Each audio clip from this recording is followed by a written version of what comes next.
resistance trainers and the high intensity folks. Okay, this is years ago, and this can be basically summarized as you warm up, you do a super intense focused set, maybe 2, maybe 3, and then you maybe do that for another muscle group, and then you take a couple days off, and then come in and train other muscles, and really you're hitting each muscle directly once per week, very intense. Your mental focus and your physical, intensity, obviously.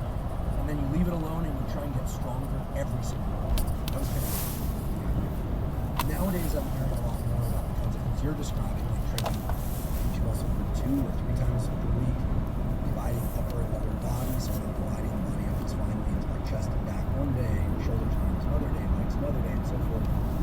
And doing a lot more volume, but maybe not going to failure, and certainly changing exercises each workout. So these 2 things, obviously they both can work. I think we were talking about this yesterday.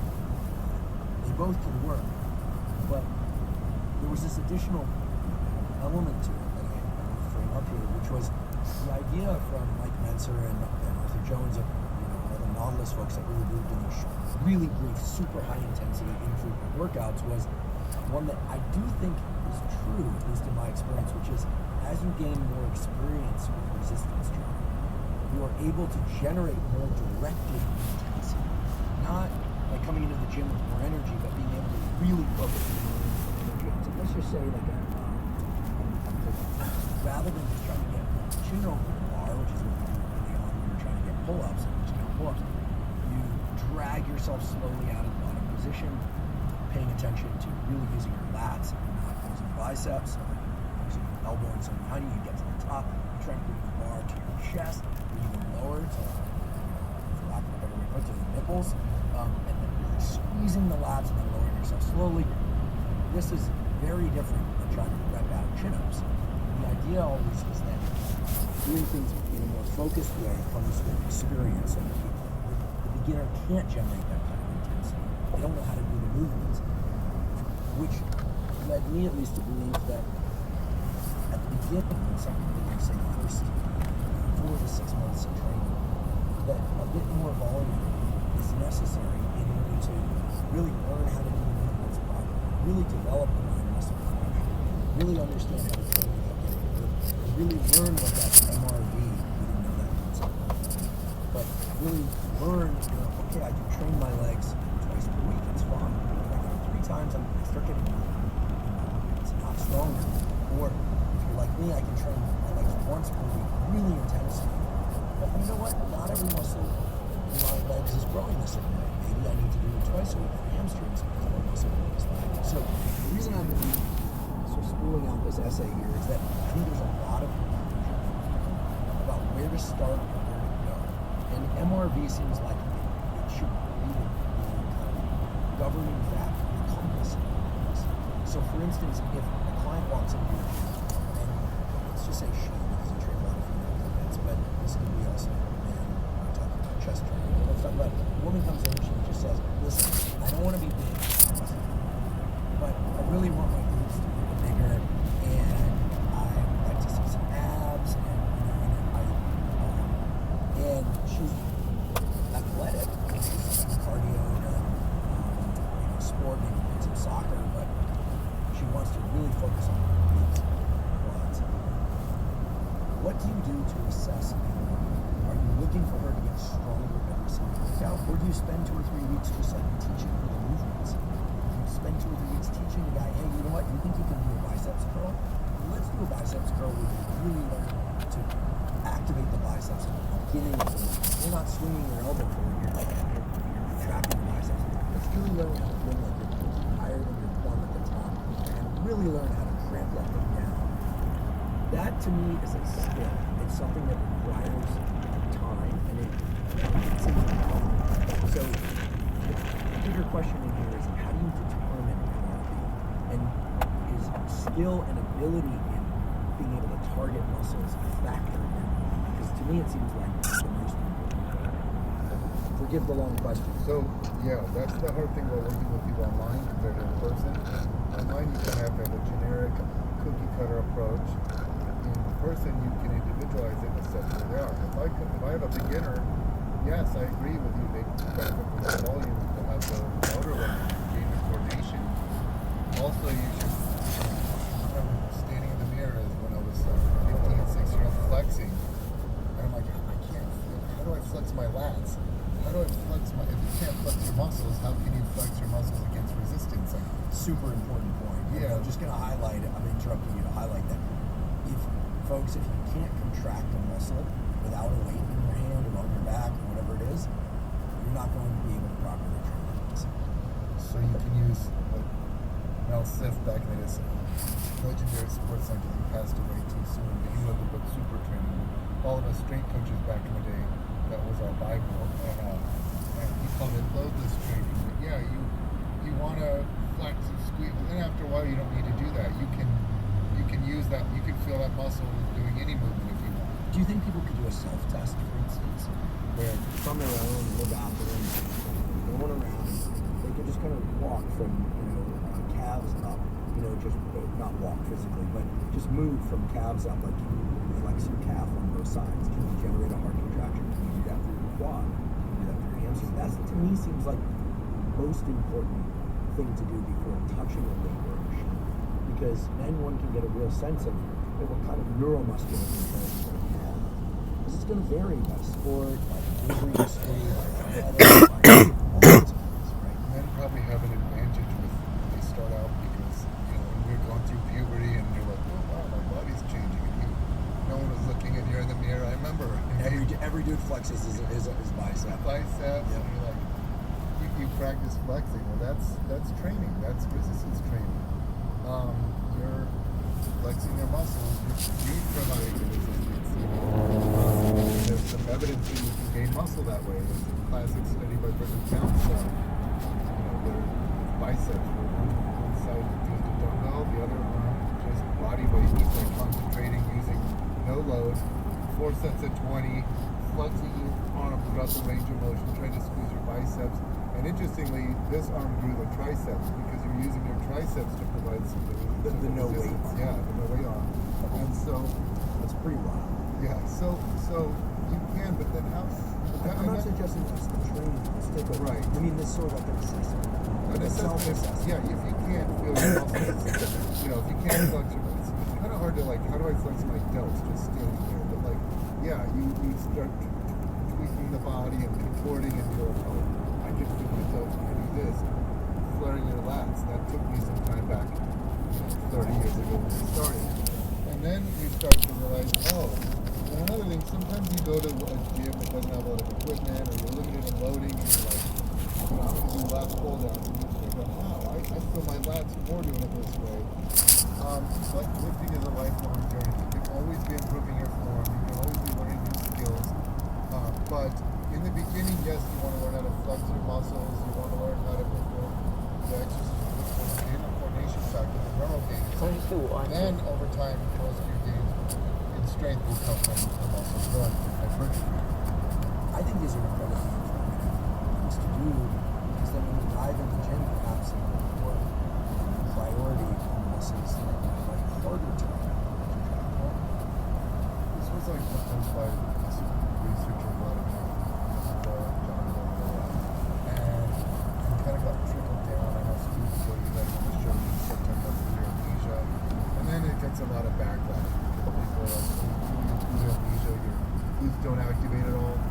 But what we're talking about is some muscles, and I learned this from doing EMG, electromyography testing. And when you walk up the stairs, your quad activation is through the roof. You stand up to the couch. Quad activation doesn't get very high during everyday normal movements. So they're probably more prone to atrophy and disuse. You're just getting the muscle and shrink. You're also not activating as much. Why would the neural gains be as efficient? And then probably there's a genetic element too, anatomy and sport history and stuff. So there's kind of like think of it as neural programming. Glute activation gets a lot of flack from people because it got so popular back then. Low load glute activation. It's funny because I'm a personal trainer, but my roots come up as a strength coach. I wanted to work with athletes early in my career, and I used that to get the results you need from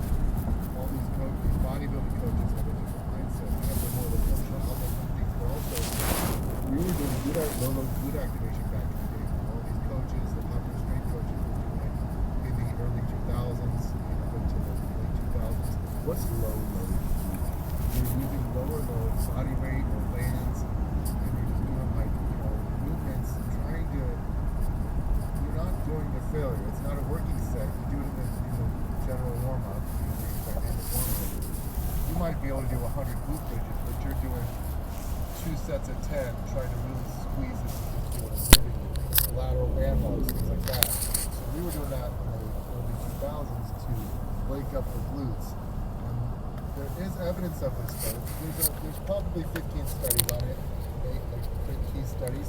A lot of them show no benefit, but a couple of them show definite neural gains. Like one study that 1 week that people do like an hour a day of isometric, like on all fours, put a band around the knees, and you do like kind of this weird movement where it's like hip extension, abduction, external rotation at the same time, kind of lifting your leg up to the side. Yeah, almost like a fire hydrant, but also extending. It's called a fire hydrant. The fire hydrant. Oh, like it's like a dog. On your fours and you lift the leg up. Yeah. Yeah. But they went to the isometric because they thought isometric, you're focusing, you're using the brain. Isometric, folks, is where you're pausing the movement, typically in a fully contracted position, but where you're holding the movement and really trying to contract the muscle. So there's obviously you got to get the knee up to feel the but then you're holding it there and really trying to contract. So they try to do like 20 minutes 3 times a day for a whole week. Like, that's crazy. 20 minutes of isometric hold. So it's like as much as you can tolerate, but 3 times a day for a whole week. Because they did the study in 1 week, but in 1 week they showed significant. I don't know all the terms, but this is you would know these terms. You would know the neural settings. Because it's The motor cortex. one way or another, there's a strength. Yeah, the brain, the air in the brain, the motor cortex responsible for activating the glutes increases in just 1 week. But it's obvious, it's obvious you can improve that side of things. So, but then here's the thing about what we're talking about. People get carried away. You can get sidetracked. MRV can distract you. People get obsessive with the number of sets. The main thing is, are you gaining strength? And I don't mean all-time PRs every single, especially if you've been lifting for a lot of years, like your knee, and we keep going up in strength, but you set a baseline on week 1, and can you gain strength for 3 weeks in a row after that? And then you switch. Then you start at basic, can you gain strength? Are you kind of moving up over time? We studied yesterday saw, but it's up into the right sawtooth. Sawtooth pattern, but up into the right. Over time, are you making gains? And that's where I am very heavily into strength of a powerlifting coach who has to release. In which state are I we really in? like the idea that Mom, his powerlifters were platform Mom. ready year round. They would max out year which round. state are we in? How do you max out on squats, deadlifts, good mornings, year round? They'd have one max effort day a week, and then they'd have a dynamic effort day, where they focused on speed or reps, but it wasn't going crazy. But their max effort day, they switch it around a lot. That's how they could compete year round like that. And a lot of what I do is influenced by him.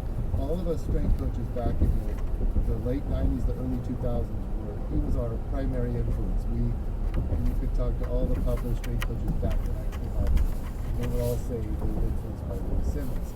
But he did things a certain way, where now I'm going, okay, it makes sense to me now after studying biomechanics. He used a lot of bands and chains. That's a little bit easier in the stretch position, a little bit harder in the end range position. He did one max effort with his rotating lifts every several weeks.